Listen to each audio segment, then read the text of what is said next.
Tất cả mọi người ơi, tôi cái đấy cái gì đây? Oh my god, oh my god, oh my god. Chúng ta gặp được Queen thành Galaxy ở ở trong trò chơi. Thì là hiểm hóc không không 1%. Oh my god. Chúng ta gặp được thật sự là gặp thành Galaxy. Oh my god, oh my god. Oh my god, chúng ta gặp được Queen thành Galaxy. Oh my god, thật đấy hả? Đây là thật ư? Không thể tin nổi. Đây như là mơ vậy. Không thể tin nổi. Queen thành Galaxy của chúng ta đang làm cái gì đấy? Để check profile cái mọi người. Check pro cái ngành Galaxy của chúng ta. Thế mà bảo đi nghỉ game không đăng video nữa đâu. Mà ra nhìn YouTube phải đăng game. Vâng.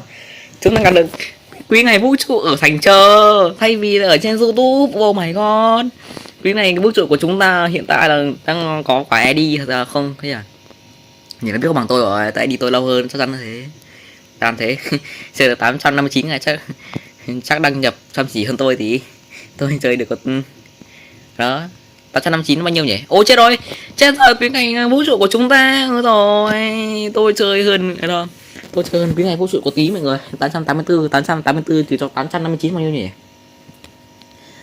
884 mà trừ cho 859 884 trừ 859 25, vãi trưởng cho 25 ngày mọi người, số đẹp vãi trưởng.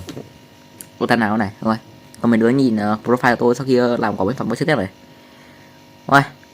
Thằng nào nhìn cú đẳng cấp nhỉ? Đúng không?